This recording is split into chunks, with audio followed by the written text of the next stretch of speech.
And we back with another one, baby. Blue is our city, Manchester City fan channel. As we continue the series, Keep or Sell, Manchester City edition. And today, who are we talking about? None other than my guy, my man. None other than Mr.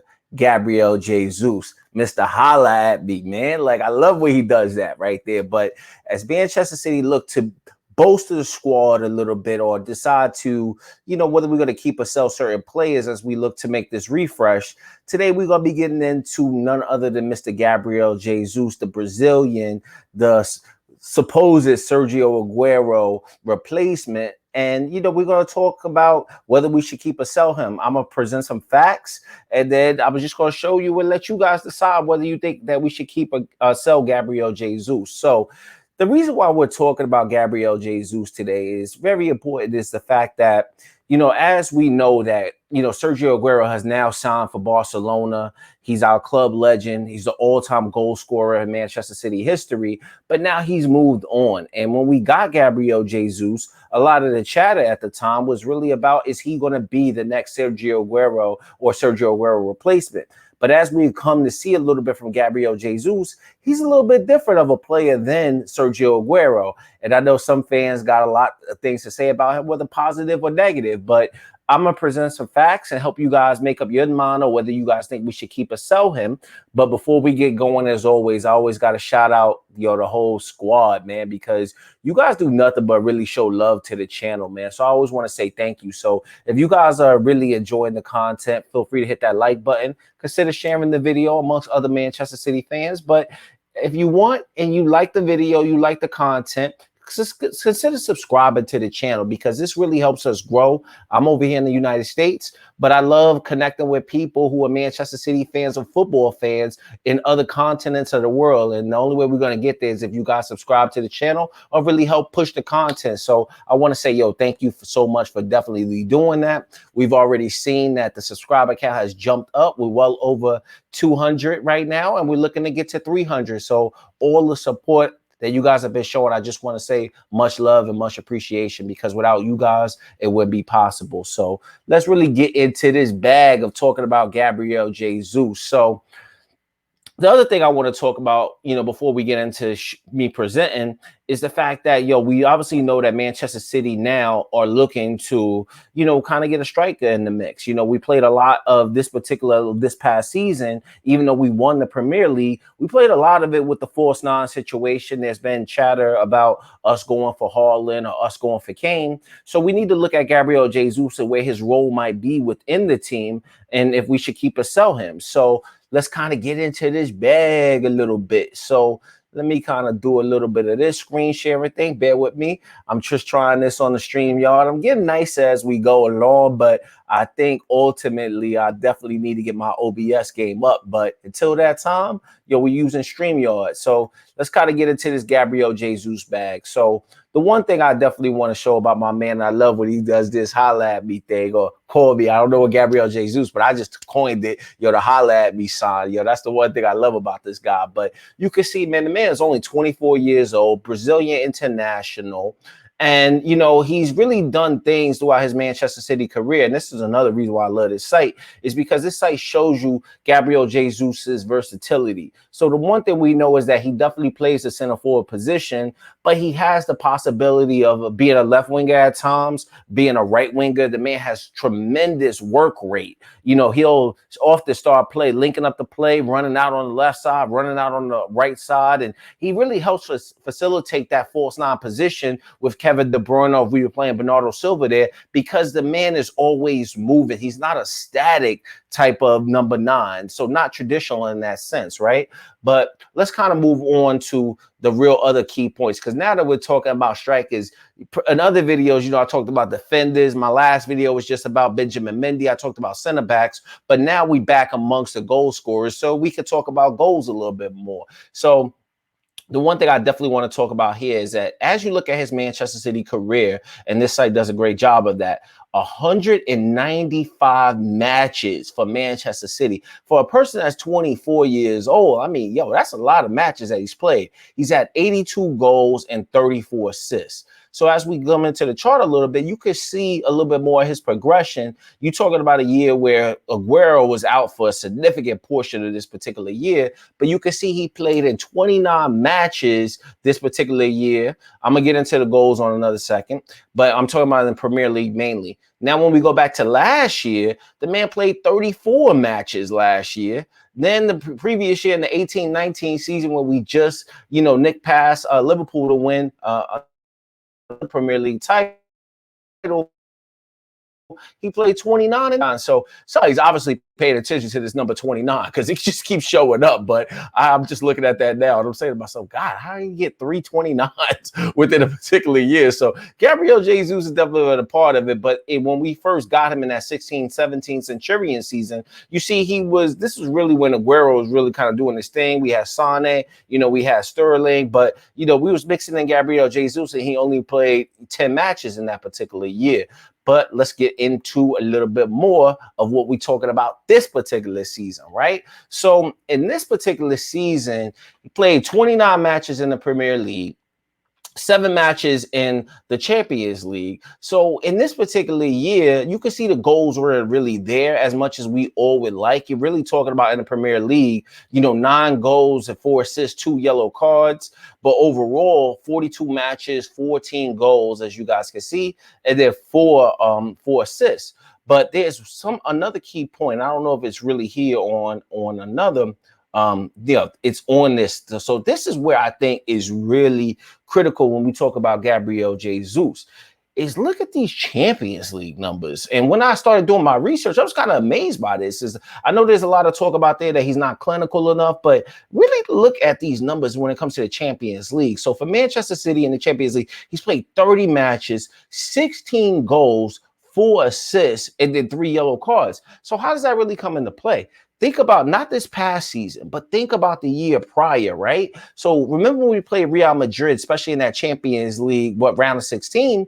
I think it was the round of 16. But when we played them, Gabriel Jesus was immense versus Real Madrid over the course of both legs. I think in the first leg, he definitely got us, 1 goal off a header off of the back of, I think it was Sergio Ramos, or it could have been Modric, but him definitely getting that header, scoring, and then Raheem Sterling gets the penalty later on. But then also in the second leg, I remember him just with his crazy amount of work rate, snatching the ball off Varane and then kind of sliding it, I think, to Sterling for the goal. So the man's really been immense as far as in the Champions League, that Gabriel Jesus has been money in the Champions League. We really need to put some respect on his name. But even when you look at his goals overall for Manchester City in 195 matches, 82, that's not really bad. You know what I mean? So Gabriel Jesus has definitely really done his thing as far as Manchester City, presenting a little bit of facts to you guys there as far as his goal scoring.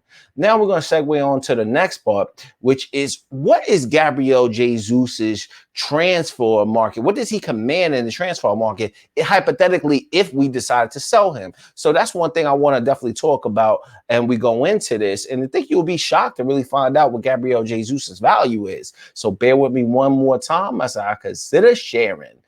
I hate that I have to kind of go back and forth like that just to segue on to the next topic here, but it is what it is as I, try to get nice at this. So I always like to start at the beginning of these things. So what you can see is that we definitely got this man in the Centurion season, right before the Centurion season kicked off, and he was one of those pivotal signings that Guardiola decided to bring on.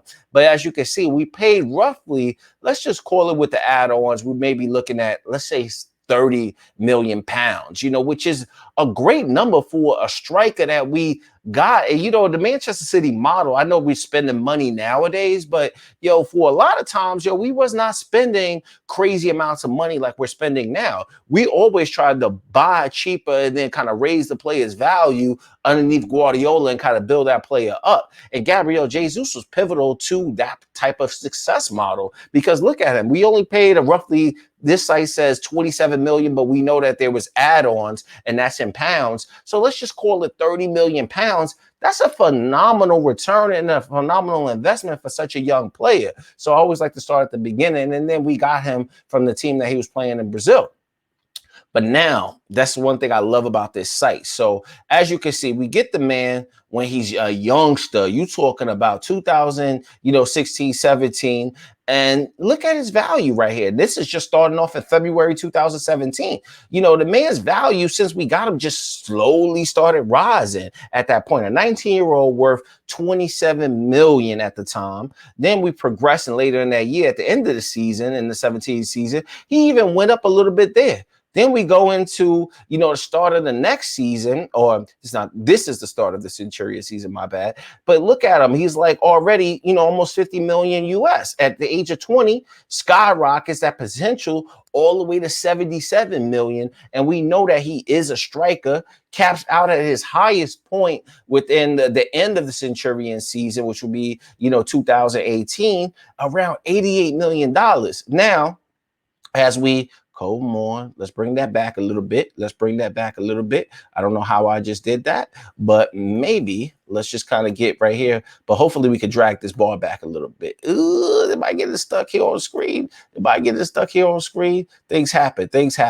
I can't control it, man. Things happen. But as you can see, the value started slowly going down a little bit. And I kind of jacked this whole thing up, but I'm going to make it work, baby. That's what we do. So 2019, you can see the values kind of plateauing a little bit. But then as we keep going this way, you're going to slowly start to see a little bit of a decline here. And that's why I think it's very interesting when it comes to Gabriel Jesus.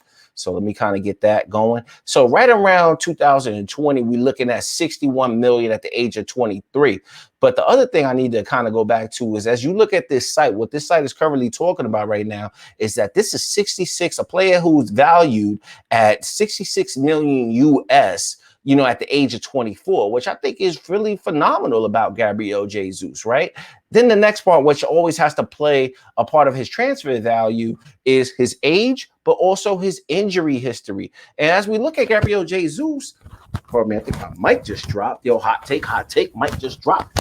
Can't believe that just happened right there. I should have had it clamped on, but bear with me. This has been a rough stream, but this is how things go sometimes. You just got to flow with it. But when we look at Gabriel Jesus, hasn't really had a lot of injuries throughout his Manchester City career. You're talking about a player back in the 16-17 year, that first year underneath Guardiola, who missed 13 matches, but then the second most amount of matches he's ever missed was really around this actual Centurion season, which was only 12 matches. And then if we progress from there, we're talking about single digits. So the man has definitely been reliable so much. And, that's really pivotal. But then the other thing I want to talk about too is, look at him.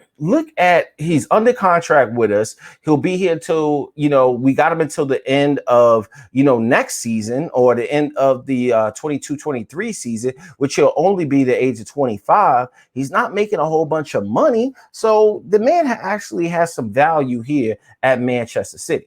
So then let me kind of go here and then talk about the next part. So what I want to talk about now is the pros and cons of when we talk to my man, Gabriel Jesus, man. I love this guy, man. I really do. But, what are the pros and cons of Gabriel Jesus? In my personal opinion, his pros are the fact that he's only age 24. First point.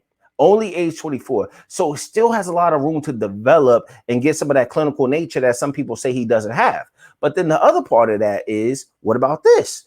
The fact that the man is a workhorse. He, Bernardo Silva's definitely got some energy. Raheem Sterling, that guy has energy. But I think when you talk about a player that really has energy, I think it's really Gabriel Jesus more than anything. The man's work rate is unbelievable, especially when we decide to press. In certain seasons where we decide to be actively pressing, Gabriel Jesus is leading that front line a lot of times. It might be him. It might be Bernardo Silva. It might be Phil Foden if we're trying to be a little clever with the false nine. But, your man's work rate has to be number 2. Number 3, Gabriel Jesus is a flair player, in my opinion. So he does things sometimes where you wish he would be a little bit more clinical, but he also has these moments to where, like versus Liverpool, for him to get that first goal versus Liverpool this year. I mean, the man just does things that are very uncanny, like things that you're not expecting. So being that he's a flair player, he does certain risks that come natural to him a little bit more so than your standard players who tend to do things a little bit more pragmatically, who may be more consistent in certain aspects. But Gabriel Jesus has this uncanny ability to just be able to do things that are unexpected. And that is something that I absolutely like. Another thing that's with Gabriel Jesus, I'm more to my fourth one, is I think when the moments are bright, and when we're talking about Champions League, Manchester City has already won the league. We've already won the league by doing other different things. In the Premier League, we won underneath Pellegrini. We won underneath Pep. We won underneath Mancini. But when you talk about the Champions League, which a lot of Manchester City fans really want to see more progression in Champions League, even though we got to the final this year and lost, the man has the ability to do things when the lights are bright. And for some reason, I really like this. And I don't know why Pep don't play him a little bit more in certain games, very pivotal games, is that Gabriel Jesus could just do something totally unexpected. Now, he might be, fumble a situation here or there, but the man just has the ability to do things. Some of the cons about Gabriel Jesus, as I move on to the cons, are the fact that he's not as clinical as what we would like. So what does that really mean? That means that, when you brought him in, all of us thought he was probably going to be an Aguero replacement. But what you are seeing is he's not as clinical as Aguero. Sometimes he's very hesitant with the ball, when to shoot, take his shots when he should, or dribbling a little bit too much sometimes. But, he's not as clinical as a player like Sergio Aguero. And that's really what I could say is really the only one con I could really think about Gabriel Jesus, is we wish he was just a little bit more of a clinical player. That's really all I have as far as cons. I'm really trying to think about something else that I can really think about, but his defensive work rate is good. So the really only con I got about him is I wish he was just a little bit more clinical at times, right? So that's just what my opinion is. But moving on to the next part, it's really all about what you guys are thinking. So I'm going to render my verdict right now.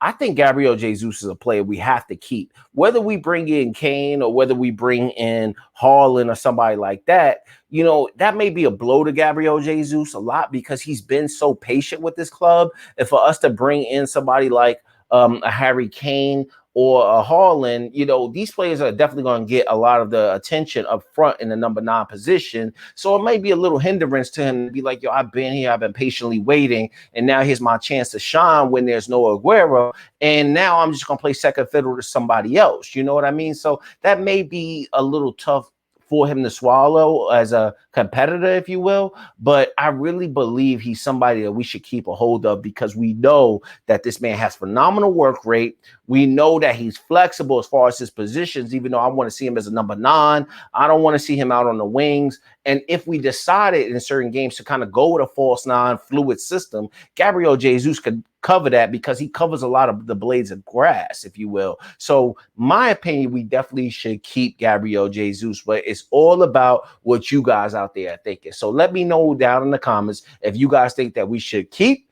or sell Gabriel Jesus. In my opinion, I definitely think this is a player we have to keep because he's proven himself and he's only age 24, so he can learn other skills that can make him a little bit more clinical. And as we progress on to the next part, which will be part 7 of this series, we're going to be talking about none other than Mr. Riyad Mahrez. I know that video is going to trigger a lot of people, but it is what it is, man. But like I always said, I definitely want to, close on this point is that I want to thank you guys for watching the video, helping me build this content because it's all about us City fans coming together no matter what content we are on. But I will definitely see you guys in the next one where we will be keeping the series going where we're talking about keeping or selling Riyad Mahrez. But until the next video, I'll see you guys next time. Peace. I'm out.